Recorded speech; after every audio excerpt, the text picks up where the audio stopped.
In this video, we are going to talk about 11 things you need to do before you retires.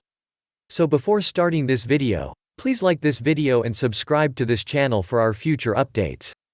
Number 11. Figure out what retirement means to you. You need a concept of where you're aiming to go before you can delve into the specifics. You've never retired before, after all, Parrish adds. Whether you haven't considered what you want to do when you retire, you won't be able to tell if your funds are on track.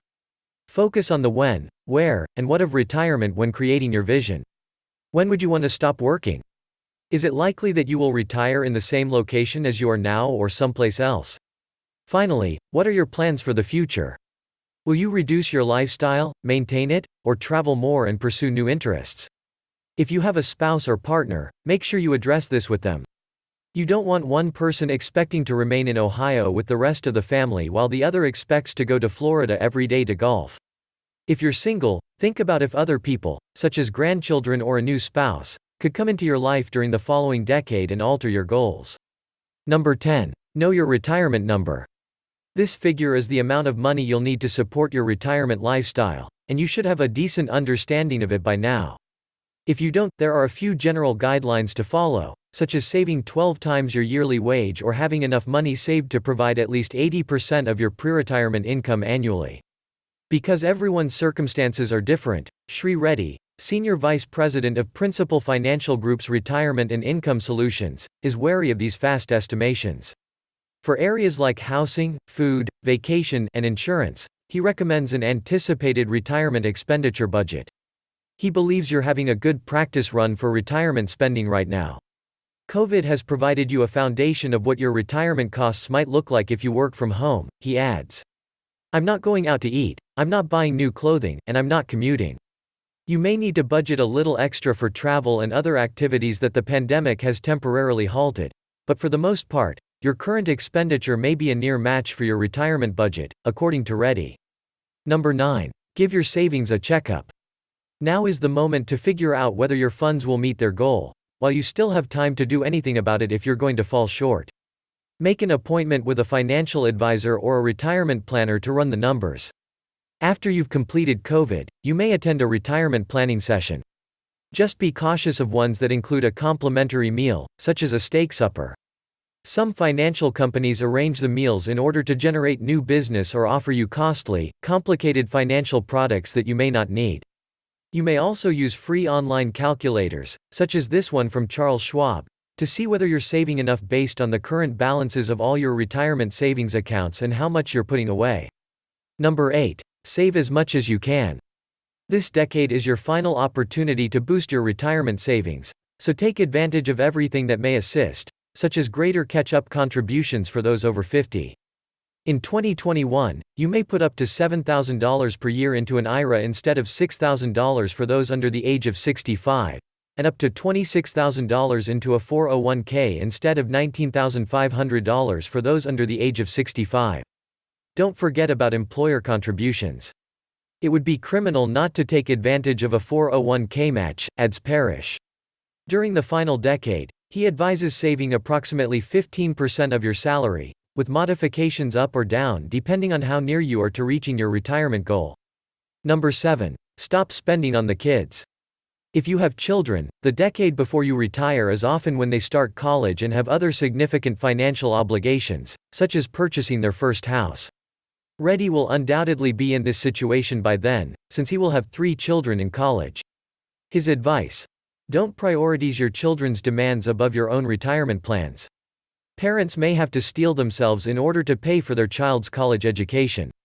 It was a huge blunder, he admits. It will take your children their whole life to repay their school debts.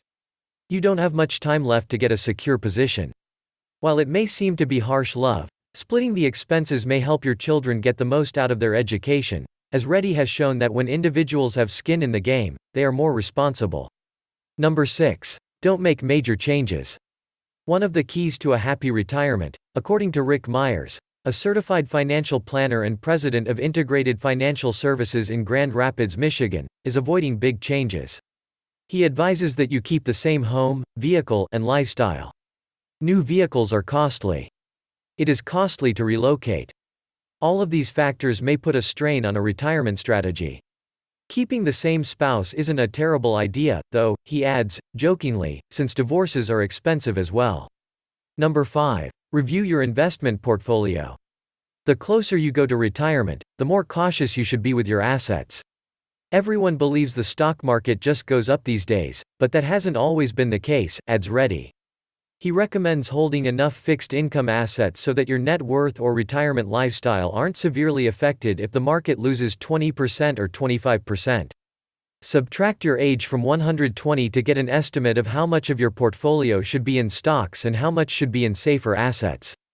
So, if you're 55 years old, you should invest 65% of your money in stocks, 120 to 55, and the rest in fixed income. Many financial advisors now suggest modifying the calculation to account for higher life expectancies. The formula used to be 100 minus your age. Unfortunately, today's low interest rates are suffocating fixed income assets such as bonds, CDs, and treasury bills. Instead, Reddy recommends putting up an income annuity for when you retire. He explains, the annuity provides you with guaranteed monthly income to cover your non-discretionary expenses, allowing you to be more aggressive with the rest of your portfolio. Number 4. Plan ahead for taxes. You shouldn't expect your tax rate would be reduced in retirement, says Jeremy Kyle, a certified financial advisor at Kyle Financial Partners in New Berlin, WIS. It might be, Kyle adds, but many Americans save mainly via a conventional IRA or 401k, where withdrawals are taxable. While you may attempt to keep your tax rate low by restricting retirement plan withdrawals, depending on your spending requirements and age, this may not be feasible. When you reach the age of 72, you must begin taking mandated minimum distributions, which may be greater. Any more income may drive seniors into a higher tax rate, and any previously tax-free Social Security funds could become taxable, adds Kyle. Number 3. Make sure healthcare costs are covered. According to Fidelity, the typical couple will require $295,000 in retirement to cover medical costs, not counting long-term care. Despite the fact that Medicare will cover the majority of your expenditures, you will still be responsible for premiums, deductibles, copays, and perhaps additional out-of-pocket expenses for prescription medications and medical supplies. Consider opening a health savings account and donating as much as you can if you have a high-deductible health insurance plan. You may contribute an extra $1,000 starting at age 55, for a total of $4,600 in 2021. If you're 55 or older, the family coverage maximum is $8,200, $1,000 less if you're younger. You'll get a tax break now for your contributions while also saving for future healthcare costs. This is also a good time to think about how you'll pay for long-term care.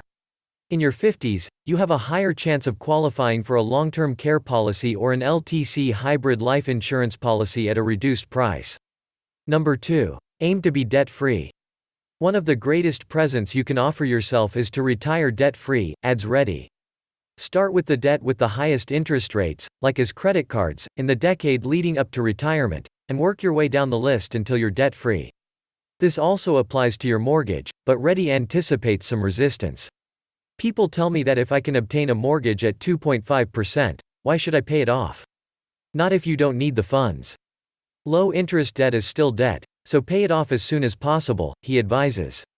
Furthermore, there is no tax benefit to carrying this debt for retirees who don't itemize their deductions and therefore can't claim mortgage interest, according to Reddy. Number 1. Think about what could go wrong. No matter how well you plan, something will always go wrong. It seems like something bad happens every 10 years, says Parrish, citing COVID, the Great Recession, and 9/11 as examples. He suggests having at least 6 months' worth of living costs in liquid assets, such as a savings account or CD, so you can weather the storm. Consider the worst-case scenario as well. Consider how your retirement budget figures may alter if you must retire many years sooner than expected. It's also a good moment to think about how your or your spouse's health is deteriorating. People think they'll be in great health throughout retirement and then die one day, says Parrish, but that's seldom the case. What do you think about our video? Let us know in the comments below.